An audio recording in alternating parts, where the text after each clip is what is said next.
ஒரு உச்சத்தில் இருக்கிற ஒரு நடிகர், அந்த உச்சத்தில் இருக்கும்போதே நான் சினிமாவை விட்டு விலகுறேன்னு சொல்கிறதுங்கிறதெல்லாம் மிகப்பெரிய அதிர்ச்சி. அவருடைய ரசிகர்கள், தீவிரமான ரசிகர்கள், உயிரை கொடுக்குற ரசிகர்கள்லாம் நிறைய பேர் இருப்பாங்க. திரையுலகத்தை பொறுத்தளவுக்கு ஒரு பெரிய இழப்பு தான். ஏன்னா அவருடைய படங்கள் இங்கே பல கோடி ஏர்ன் பண்ணி கொடுக்கும். பல பேர் இங்கே அவரால் வாழ்ந்திருக்காங்க. அவருடைய படங்கள் மிகப்பெரிய வெற்றிகளை பெற்று பல பேரை இங்கே வாழ வச்சுருக்கு. திரையுலகத்திற்கு அது ஒரு இழப்பு தான். இன்றைக்கி திமுக ஆட்சி இருக்கிறதுனால பல பேர் வந்து அதை வெளிப்படையாக சொல்ல மாட்டாங்க. விஜய் போனால் என்ன, அந்த இடத்த வேற ஒருத்தர் வந்து நிரப்புவார்னு சொல்லிகிட்டு இருப்பாங்க. அது உதட்டளவில் இருக்குமே தவிர உள்ளத்தளவில் இருப்பதற்கு வாய்ப்பே கிடையாது. அப்போ சிவகார்த்திகேயன் தான் வந்து இனி டாப் ஸ்டாராக இருப்பாரா? அவருக்கு முன்னாடி சூர்யான்னு ஒருத்தர் இங்கே இருக்காரு. ஏன் அவரெல்லாம் நீங்கள் மறந்துடுறீங்கன்னு எனக்கு புரியல. திரையுலகத்தில் வந்து அவருக்கு எழுந்த எதிர்ப்புகள் இருக்குல்ல, அது யாருக்குமே இருக்காது. பல பேர் வந்து அந்த எதிர்ப்பை தாங்க முடியாமல் ஓடி இருப்பாங்க. பட் அவராக இருந்ததுனால அதையெல்லாம் வந்து பார்த்துக்கிட்டு சரி நடக்கிறது நடக்கட்டும் அப்படின்னு எதிர்கொள்கிறாரு. ஒரு நம்பர் 1 இடத்துக்கு அவர் வந்த பிறகு அவரை எப்படியாவது முடக்கிடணும் அப்படின்னு ஒவ்வொரு முறையும் பிரச்சனைகள் வந்துக்கிட்டே இருக்கும். ஏதாவது ஒரு ரூபத்தில் வரும். நம்ம பார்த்துருப்போம், இந்த தலைவா படத்துலலாம் எவ்வளோ பெரிய பிரச்சனையாச்சுன்னு பார்த்தோம். அதே மாதிரி வந்து தலைவா, துப்பாக்கி, இன்னும் ஜெயிக்கு ஒவ்வொரு முறையும் 2 கட்சியுமே பண்ணியிருக்கு மாறி மாறி. ஒரு கட்டத்தில் என்ன நினைக்கிறாரு, இவங்க 2 பேரும் மாறி மாறி நமக்கு வந்து இவ்வளோ கஷ்டத்தை கொடுக்குறாங்களே, நாமளே அந்த அதிகாரத்தை எடுத்தா என்ன அப்படின்னு நினச்சி தான் அவர் அரசியலுக்கு வர்றாரு. நீங்கள் அவரை சீண்டலைன்னா அரசியலுக்கு அவர் வந்திருக்க மாட்டார். இதுதான் யதார்த்தம். சரி, இப்போ ஜனநாயகன் வந்து ஸ்மூத்தாக ரிலீஸ் ஆகுமா இல்லை பிரச்சனைகள் வருமா? இதை வந்துருச்சு இல்லை பிரச்சனை, பராசக்தி வடிவத்தில் வந்துருச்சு இல்லை. விஜய் ரசிகர்கள் எவ்வளவுதான் ஃபோர்ஸ் பண்ணாலும் நிறுத்த முடியுமாங்கிறது படத்தின் தன்மையை பொறுத்து இருக்குது. ஆனால் அந்த ஓப்பனிங்னு ஒன்று இருக்குல்ல, அது வந்து விஜய் அளவுக்கு சிவகார்த்திகனுக்கு கட்டாயமாக இருக்காது. விஜய் இமயமலர்னா சிவகார்த்திகன் கோழி முட்டை தான், அதில் ஒன்றும் சந்தேகம் இல்லை. மோதுனா அவர் தான் உடஞ்சி போவாரே தவிர இமயமலை ஒன்றும் நொறுங்கவே நொறுங்காது. இன்க்ளூசிவ் நியூஸ் தமிழ் நேயர்களுக்கு வணக்கம். இன்றைக்கு நேர்காணலில் நம்ம கூட இணைஞ்சிருக்காங்க மூத்த பத்திரிகையாளர் வலைப்பேச்சு அந்தணன் அவர்கள். நிறைய கேள்விகள் கேட்க போகிறோம், வாங்க பேசலாம். வணக்கம் சார். வணக்கம். அதாவது மலேசியா இன்னைக்கு வந்து மலேசியா ஃபீவர் அப்படின்னே சொல்கிற அளவுக்கு எல்லாருமே வந்து அதை தான், அந்த ஆடியோ லான்ச்சை தான் எதிர்நோக்கி காத்திருக்காங்க. ஸோ அதில் என்னென்னலாம் நடக்க போகுது அப்படின்னு. ஸோ ஒரு மூத்த பத்திரிகையாளராக நீங்கள் நிறைய தகவல்கள் கேதர் பண்ணியிருப்பீங்க. ஸோ எங்களுக்கு தெரியாத தகவல்கள் ஏதாவது இருக்கா? இல்லை, ஆல்மோஸ்ட் எல்லாமே தெரிஞ்சது தான். அங்கே என்ன நடக்க போகுது அப்படிங்கிறத நம்ம தொடர்ந்து வலைப்பேச்சு சொல்லிகிட்டே இருந்தோம்.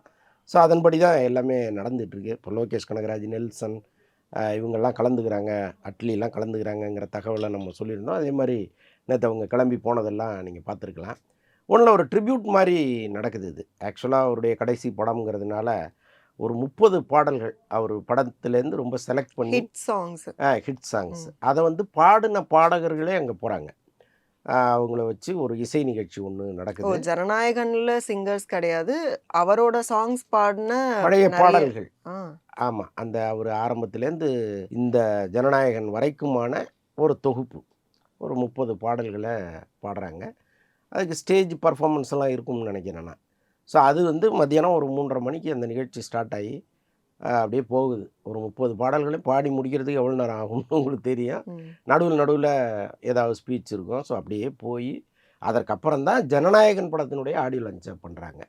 ஸோ அதில் அவர் என்ன பேச போகிறாரு அப்படிங்கிறதெல்லாம் எதிர்பார்த்துட்டு இருக்கோம். ஒன் லாஸ்ட் டான்ஸ் அப்படிங்கும்போது அதாவது ரசிகர்களுக்கு எந்த அளவுக்கு ஒரு இமோஷனலாக இருக்குமோ அதே மாதிரி தானே விஜய் அவர்களுக்கும் இருக்கும். ஸோ அது மாதிரி அந்த ட்ரிபியூட்டை தொடர்ந்து வந்து இப்போ இன்னைக்கு ரசிகர்கள் நிறைய பேர் அழுவாங்களா அப்படின்னு கூட கேட்க தோணுது. ஸோ அந்த அளவுக்கு ரொம்ப இமோஷனலாக இருக்கா அவர் இந்த சினிமா கெரியரை விட்டு போகிறதுங்கிறது? ஒரு உச்சத்தில் இருக்கிற ஒரு நடிகர், அந்த உச்சத்தில் இருக்கும்போதே நான் சினிமாவை விட்டு விலகுறேன்னு சொல்கிறதுங்கிறதெல்லாம் மிகப்பெரிய அதிர்ச்சி.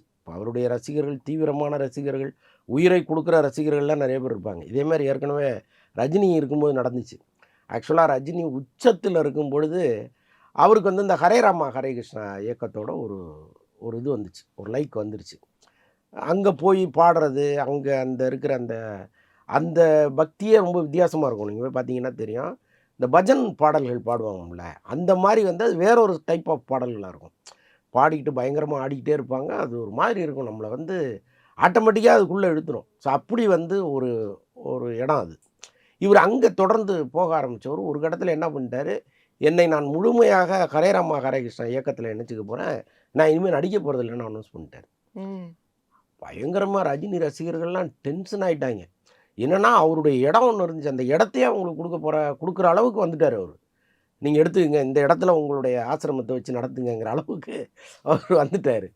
அப்போ ரசிகர்கள்லாம் போய் பூந்து பெரிய கலாட்டா பண்ணி அந்த ஹரே ராமா ஹரே கிருஷ்ணா இயக்கத்துக்குள்ளே பூந்து பெரிய கலாட்டா பண்ணி விட்டாங்க. உங்களால தான் வந்து எங்கள் தலைவர் இப்படி ஆகிட்டார் அப்படின்ட்டு.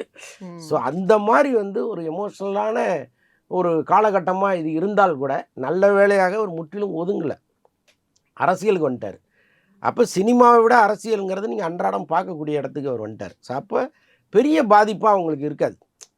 திரையுலகத்தை பொறுத்தளவுக்கு ஒரு பெரிய இழப்பு தான். ஏன்னா அவருடைய படங்கள் இங்கே பல கோடி ஏர்ன் பண்ணி கொடுக்கும். பல பேர் இங்கே அவரால் வாழ்ந்திருக்காங்க. அவருடைய படங்கள் மிகப்பெரிய வெற்றிகளை பெற்று பல பேரை இங்கே வாழ வச்சிருக்கு. திரையுலகத்திற்கு அது ஒரு இழப்பு தான். இன்றைக்கி திமுக ஆட்சி இருக்கிறதுனால பல பேர் வந்து அதை வெளிப்படையாக சொல்ல மாட்டாங்க. விஜய் போனால் என்ன, அந்த இடத்த வேற ஒருத்தர் வந்து நிரப்புவார்னு சொல்லிகிட்டு இருப்பாங்க.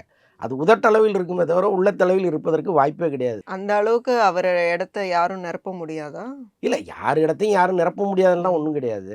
சினிமாவில் வந்து பெரிய நடிகர்கள் வந்துட்டு இருப்பாங்க, ஒரு கட்டத்தில் போவாங்க, அடுத்து வர்றவங்க அந்த இடத்துக்கு வருவாங்க. இது வந்து இயல்பு. இப்ப பழைய நெறைய வேக்கம் இருக்குல்ல. அதாவது விஜய் அவர்கள் போறாங்க. அடுத்து இப்ப அஜித் அவர்களும் ரேஸ்க்கு போயிட்டாங்க. அந்த ஒரு உச்ச நடிகர் அப்படிங்கிற இடம் அப்படின்னு பார்த்தா, இப்ப அடுத்து இப்ப சிம்பு ஆல்சோ வந்து ரொம்ப ரேரா தான் படங்கள்ல நடிக்கிறாருங்கும்போது, அப்ப சிவகார்த்திகேயன் தான் வந்து இனி டாப் ஸ்டாரா இருப்பாரா? அவருக்கு முன்னாடி சூர்யான்னு ஒருத்தர் இங்கே இருக்காரு. ஏன் அவரெல்லாம் நீங்கள் மறந்துடுறீங்கன்னு எனக்கு புரியல. அவருக்கு சிவகார்த்திகேயன் தொடர்ச்சியா 2 படம் சிவகார்த்திகேயன் ஃப்ளாப்பு. அடுத்து அப்படி இனிமே கிடையாதுங்க. கருப்புன்னு படம் வருது. அதுதான் ஹிட் இல்லை படமா ஆகும்னு சூர்யா கொடுத்த எதிர்பார்க்கிறோம். வெற்றிகள் அவருடைய கமர்ஷியல் கிட்டெல்லாம் இங்கே ரொம்ப நிறைய. ஸோ அதனால் வந்து நம்ம அவ்வளோ அண்டர் எஸ்டிமேட்லாம் பண்ண முடியாது. தனுஷ்னு ஒருத்தர் இருக்கார். நீங்கள் அவரெல்லாம் விட்டு திடீர்னு சிவகார்த்திகேயனை கூப்பிட்டு வந்து அந்த இடத்துல உட்கார வைக்கிறதுங்கிறது ஏற்றுக்கொள்ள முடியாத ஒரு கம்பேரிசனாக இருக்குது. ஸோ அதை தனி விட்டுருங்க, அது தனி சப்ஜெக்ட்டு. நான் என்ன சொல்ல வர்றேன் அப்படின்னா, இப்போது விஜய் மாதிரி ஒரு பெரிய கமர்ஷியல் ஹீரோ போகும்பொழுது இண்டஸ்ட்ரிக்கு ஒரு மிகப்பெரிய லாஸு. அதை வெளிப்படையாக இங்கே பல பேர் சொல்ல தயங்குறாங்க, மறுக்கிறாங்க, அவ்வளோதான். பட்டு இந்த பக்கம் வந்து அவர் ரசிகர்களுக்காக அரசியலுக்கு வந்துட்டார். இப்போ யாரெல்லாம் வந்து விஜயினுடைய தீவிரமான ரசிகர்களோ அவங்களாம் தீவிரமான தொண்டர்களாக மாறிட்டாங்க. அப்போ ஏதோ ஒரு வகையில் இங்கேருந்து அவர் சேர் மாதிரி உட்காந்துருக்காரு, அவ்வளோதான் ம். அவங்கள பொறுத்தளவுக்கு. மற்றபடி திரையுலகத்தின் அந்த பாதிப்புங்கிறது தனியாக இருக்க தான் செய்யும். இப்ப நடிகர் விஜய், அப்புறம் அரசியல்வாதி விஜய். இந்த 2ல எதுல எதுல வந்து அவரோட அ அதாவது இப்ப எப்படின்னா, ஆல்ரெடி அவர் ஹிட்டு தான் சினிமாக்காரரா.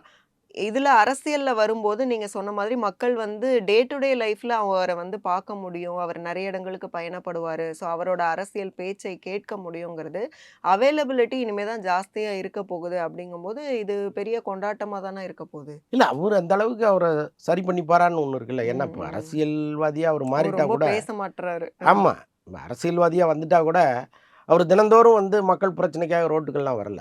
எப்போவாவது ஒரு பொதுக்கூட்டம் போடுறாரு, அங்கே வர்றாரு, பேசுகிறாரு. தரிசனம் வந்து அங்கே தான் கொடுக்குறாரு. எப்படி திரையில் ஒரு தரிசனம் கிடைக்குதோ அந்த மாதிரி எப்போவாவது ஒரு பொது மேடையிலும் ஒரு தரிசனத்தை அவர் கொடுக்குறாரு. இப்போ மற்ற அரசியல் தலைவர்கள் மாதிரி அன்றாடம் வந்து மக்களோடு கனெக்ட் ஆகிறது, திடீர்னு அப்படி கோயம்பேடு சந்தையில் போய் இறங்கி என்னங்க எல்லாம் ஒழுங்காக இருக்குது நடக்குதா அப்படின்லாம் பார்க்கறது. ஸோ அந்த மாதிரிலாம் இல்லை. ஒரு பஸ் ஸ்டாண்டுக்கு போகிறதோ, ஒரு மக்கள் நடமாடுகிற இடத்துக்கு போய் அங்கே என்ன நடக்குது. இல்ல எல்லாராலயும் மக்கள் நடமாடுகிற இடத்துக்கு எளிதாக போக முடியுது. அங்க வந்து அவங்க வந்தா கூட்டம் அவ்வளவு சேர்றதில்ல. ஆனா இவர் வந்தா வந்து கிரவுடு வந்துருங்கிறது தானே ப்ராப்ளமா இருக்கு. இல்லை இல்லை, நம்ம அதை குறையா சொல்லலை. ம். அப்படியெல்லாம் அவர் வரலை. வராததுனால அவர் திரையில் எப்படி ஒரு ஈர்ப்பு இருந்துச்சோ அந்த ஈர்ப்பை அரசியல்லையும் வைக்கிறாங்க. இப்போ அவர் படம் ரிலீஸ் ஆகிற மாதிரி தானே அவருடைய பொதுக்கூட்டங்களும். ஆமா. புரியுதா என்ன உங்களுக்கு? பேச போறாரு? ஆமாம், என்ன பேச போகிறாரு, எப்படி வரப்போகிறாரு, எந்த காரில் வரப்போகிறாரு, ஹெலிகாப்டரில் வரப்போகிறாரா, எத்தனை மக்களுக்கு வந்து நிமிஷம் ஒரு பேச பிரம்மாண்டத்தை போறாரு? அவங்க கொடுத்துக்கிட்டே இருக்காங்க. அதாவது சினிமாவில் வந்து எப்படி ஒரு பிரம்மாண்டத்தை அப்படியே வந்து அப்படியே சொல்லாமல் படத்தில் இதெல்லாம் இருக்கும் அப்படின்லாம் சொல்லி அப்படி கொண்டு வராங்களோ, அதுமாரி அவருடைய அரசியலும் கிட்டத்தட்ட அப்படி தான் டிசைன் பண்ணுறாங்க. ஸோ ஒரு வழக்கமான அரசியலாக இல்லாமல் ஒரு புது அரசியல் ஸ்டைலை இங்கே நுழைக்கிறார் அவர். ஸோ அதெல்லாம் ஒரு பக்கம் வந்து ஒரு பெரிய ஈர்ப்பை அவருடைய ரசிகர்களுக்கு உருவாக்கியிருக்கு. இப்போ இதுல ஜனநாயகனை பொறுத்த வரைக்கும் வந்து விஜய் அவர்கள் வந்து ஏற்கனவே அவரோட சினிமா டிக்கெட்ஸ் ரேட்லாம் வந்து அதிகமா இருக்குன்னு விமர்சிப்பாங்க. இப்போ என்னன்னா அந்த டிக்கெட் வாங்குறதுக்கே வந்து 60,000 ரூபீஸ் பே பண்ணி தான் வாங்க முடியுங்கிறாங்க. அப்போ இவ்ளோ ஊழல வந்து ஒழிக்க போறேன்னு சொல்ற விஜய் வந்து எதுக்காக ரூ. 60,000 குடுத்து டிக்கெட் வாங்கிட்டு வந்து அத பார்க்க சொல்றாரு? அத ஃப்ரீ பண்ணியிருக்கலாமேன்னு விமர்சிக்கிறாங்க. இப்போது சென்னையில் வந்து அவருடைய படங்களினுடைய ஆடியோ லான்ச் எல்லாம் பல முறை நடந்திருக்கு. ஒவ்வொரு படங்களுக்கும் நடக்குது, வர்றாரு. அங்கே ஒன்றும் அவங்க யாருக்குமே டிக்கெட் போட்டு பணமெல்லாம் வசூல் பண்ணதே கிடையாது. இப்போ மலேசியாவில் நடக்கும்போது மட்டும் ஏன் நடக்குது அப்படின்னா, மலேசியாவில் இந்த நிகழ்ச்சி நடத்துகிறவர் ஒரு அந்த அங்கே உள்ள டிஸ்ட்ரிபியூட்டர். இப்போ இங்கேருந்து ஒரு 200 பேரை ஃப்ளைட்டில் கொண்டு போகிறாங்க. அங்கே ஸ்டார் ஹோட்டலில் தங்க வைக்கிறாங்க. இப்போ மொத்த செலவும் அந்த மாலிக் அவருடையது. அப்போ யோசிச்சு பாருங்கள் எத்தனை கோடிகள் செலவாகும்னு. இன்னொன்று, அந்த ஆடிட்டோரியமே கிட்டத்தட்ட 1,00,000 பேர் உட்கார்ற ஆடிட்டோரியம். அதுக்கு எவ்வளவு சார்ஜ் பண்ணியிருப்பாங்க அந்த ஆடிட்டோரியத்துக்கு. அப்போ அதெல்லாம் சேர்த்து அவர் என்ன பண்ணுவார், அப்போ டிக்கெட்டிங் பண்ணி தான் அந்த அமௌண்ட்டை எடுக்க முடியும். அப்போது ஒரு டிஸ்ட்ரிபியூட்டர் என்ன செய்வாரோ அதை அவர் செஞ்சுருக்கிறாரு. ஸோ அதனால் அதில் வந்து விஜயை நம்ம குறை சொல்வதற்கு ஒன்றும் லாஜிக்கே இல்லை. தொடர்ச்சியாக விஜய் வந்து ஒண்ணு செய்றாரு. அதாவது அவரோட படங்கள் ரிலீஸ் ஆகட்டும், அதுக்கு வந்து ஏதாவது பிரச்சனைகள் வர்றது. அப்புறம் அரசியல்ல அவர் வந்தா கூட வந்து இவரால தான் வந்து அந்த கரூர்ல அவ்வளோ பேர் இறந்துட்டாங்கன்னு சொல்றது. ஸோ அப்புறம் வந்து இது மாதிரியான அவர் எங்க இருந்தாலும் அந்த அவருக்கு எதிர்ப்புகள் அப்படிங்கிறது அதிகமா இருக்கிறத பார்க்க முடியுது. ம். ஸோ அதை அவர் ஹேண்டில் பண்ற விதம் அப்படிங்கிறதும் ரொம்ப சைலண்டாவே இருந்து அதை கடந்து போறது அப்படிங்கிறது இதெல்லாம் நம்ம எப்படி பார்க்குறது? அது வந்து ஒரு பெரிய ஞான நிலை. ம். அது யாருக்கும் முடியாது. இப்போ திரையுலகத்தில் வந்து அவருக்கு எழுந்த எதிர்ப்புகள் இருக்குல்ல, அது யாருக்குமே இருக்காது. பல பேர் வந்து அந்த எதிர்ப்பை தாங்க முடியாமல் ஓடிருப்பாங்க. பட் அவராக இருந்ததுனால அதையெல்லாம் வந்து பார்த்துக்கிட்டு, சரி நடக்கிறது நடக்கட்டும் அப்படின்னு எதிர்கொள்கிறாரு. பல நேரங்களில் அவருடைய படங்களுக்கு வந்து மிகப்பெரிய பிரச்சனைகளை கொடுத்துருக்குறாங்க. அவருடைய எந்த படமுமே வந்து ஸ்மூத்தாக ரிலீஸ் ஆனதே கிடையாது. அவர் ஒரு ஒரு நம்பர் 1 இடத்துக்கு வந்த பிறகு நான் சொல்கிறேன். அதுக்கு முன்னாடி வந்திருக்கலாம், ஓடியிருக்கலாம், அது வேற. ஆனால் ஒரு நம்பர் 1 இடத்துக்கு அவர் வந்த பிறகு, அவரை எப்படியாவது முடக்கிரணும் அப்படின்னு ஒவ்வொரு முறையும் பிரச்சனைகள் வந்துக்கிட்டே இருக்கும். ஏதாவது ஒரு ரூபத்தில வரும். நம்ம பார்த்துருப்போம். இந்த தலைவா படத்துலலாம் ம். எவ்வளோ பெரிய பிரச்சனையாச்சுன்னு பார்த்தோம். அதே மாரி வந்து தலைவா, துப்பாக்கி, இன்னும் அண்மை காலமா அவருடைய அவர் படங்கள். அரசியல் பேசினது தான் வந்து பிரச்சனையா படங்கள்ல? ஆமா, கட்டாயமா. ம். என்னன்னா, இப்ப திரையுலகத்திலிருந்து ஒருவர் அரசியலுக்கு வரும்பொழுது, அவரையும் சேர்த்து சமாளிக்கணுமேங்கிற ஒரு எண்ணம் அரசியல்வாதிகளுக்கு வருது. ஏற்கனவே இங்க இருக்கிற எதிர்ப்பு சமாளிக்கிறதுக்கே அவங்க 24 மணி நேரமும் பத்த மாட்டேங்குது. அப்ப திடீர்னு ஒருத்தர் திரையுலகத்திலேருந்து வர்றாரு, அவரும் ஒரு ஃபோர்ஸ்ஃபுல்லா வர்றாருன்னா, அப்ப அவரையும் சேர்த்து சமாளிக்கணுமே. அப்ப வரும்போதே வேர்ல வெந்நீர ஊத்துன்னு பிளான் பண்ணுவாங்க. அப்ப அதுதான் வந்து விஜய்க்கு ஒவ்வொரு முறையும் 2 கட்சியுமே பண்ணியிருக்கு மாறி, மாறி. ஒரு கட்டத்தில என்ன நினைக்கிறாரு, இவங்க 2 பேரும் மாறி, மாறி நமக்கு வந்து இவ்வளோ கஷ்டத்த குடுக்குறாங்களே, நாமளே அந்த அதிகாரத்தை எடுத்தா என்ன? அப்படின்னு நினச்சி தான் அவர் அரசியலுக்கு வராரு. நீங்க அவர சீண்டலன்னா அரசியலுக்கே அவர் வந்திருக்க மாட்டாரு. இதுதான் எதார்த்தம். அப்போ இன்னைக்கு வராரு. அத வந்து இப்ப கரூர் சம்பவம்லாம் நீதிமன்றத்தில இருக்கு. நீதிமன்றம் சொல்றது தான் இறுதி தீர்ப்பா இருக்க முடியும். அது யார் மீது தவறுங்கிறத அவங்க விசாரிச்சுட்டு இருக்காங்க. ம். சொல்லப் போறாங்க. ஸோ அதனால எப்படி இருந்தாலும் எதிர்ப்புகள் அவருக்கு பழகி போச்சு. இப்ப ஏதாவது ஒண்ணு பண்ண போறாருன்னா, கட்டாயமா ஒரு 4 பேர் எதிர்த்து பேசுவான். சரி, இப்ப ஜனநாயகன் வந்து ஸ்மூத்தா ரிலீஸ் ஆகுமா? இல்ல பிரச்சனைகள் வருமா? இதோ வந்துருச்சுல்ல பிரச்சனை. பராசக்தி வடிவத்தில் வந்துருச்சுல்ல. இப்ப ஆ. இந்த படம் வந்து ஜனவரி 9ஆம் தேதி ரிலீஸ்ன்னு ஏற்கனவே சொல்லிட்டாங்க. 14ஆம் தேதி பராசக்தி ரிலீஸ்ன்னு சொல்லியிருந்தாங்க. இப்ப எப்படி 10ஆம் தேதி அது வந்துச்சு. அப்ப இந்த 10ஆம் தேதி இந்த படம் வரும்பொழுது. விஜய் ஃபேன்ஸ்லாம் கொந்தளிக்கிறத நீங்க சோஷியல் மீடியால பார்த்திருப்பீங்க. ஸோ ஆமா, பராசக்தி வந்து போட்டு தாக்குறாங்க.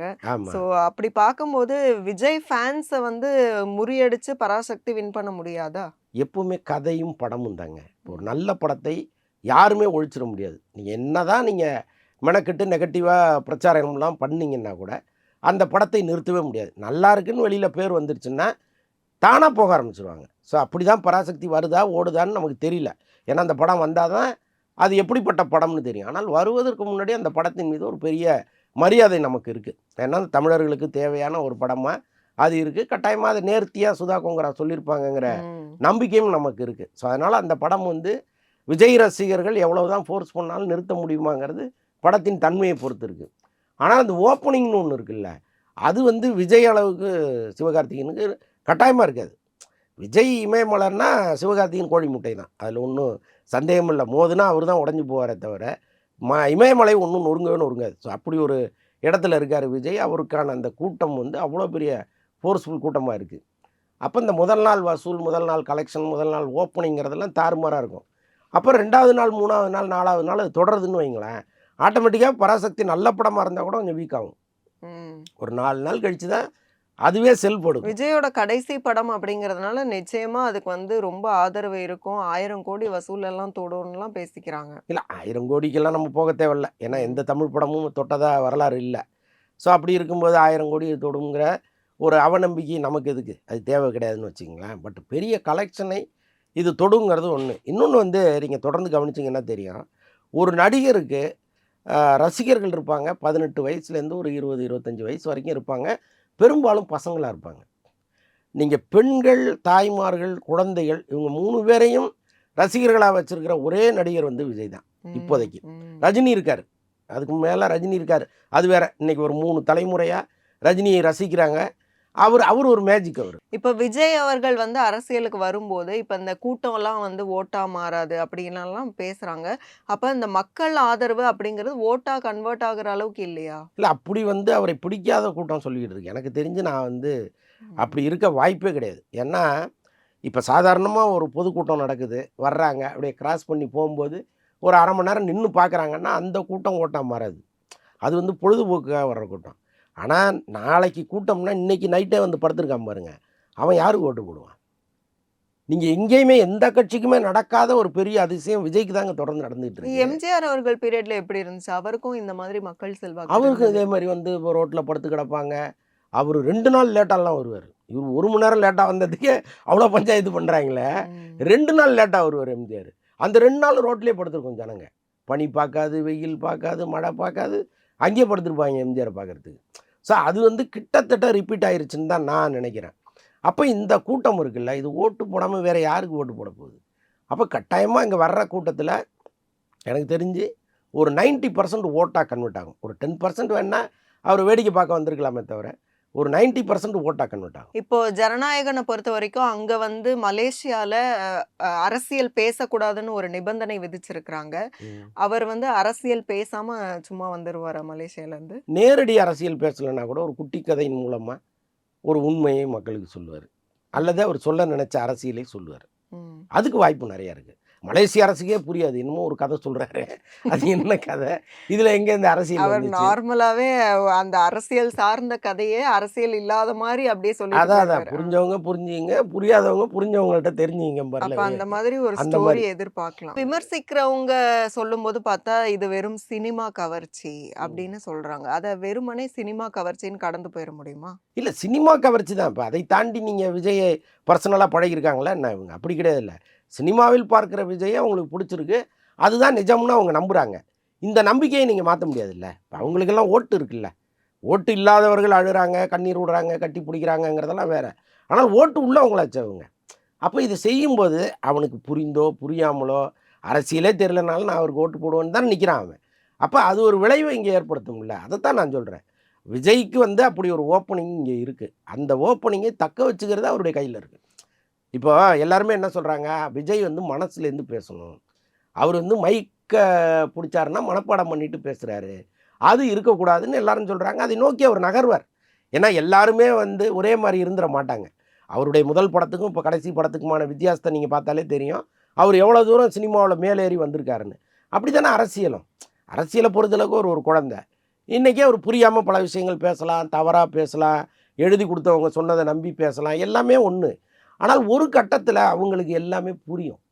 இதுதான் அரசியல், இதைத்தான் நம்ம பேசணும், இதுதான் மக்களுக்கான பிரச்சனை, இதை நம்ம நேரடியாக கேட்கணும். இதெல்லாம் பயிற்சியின்பால் வர்றது.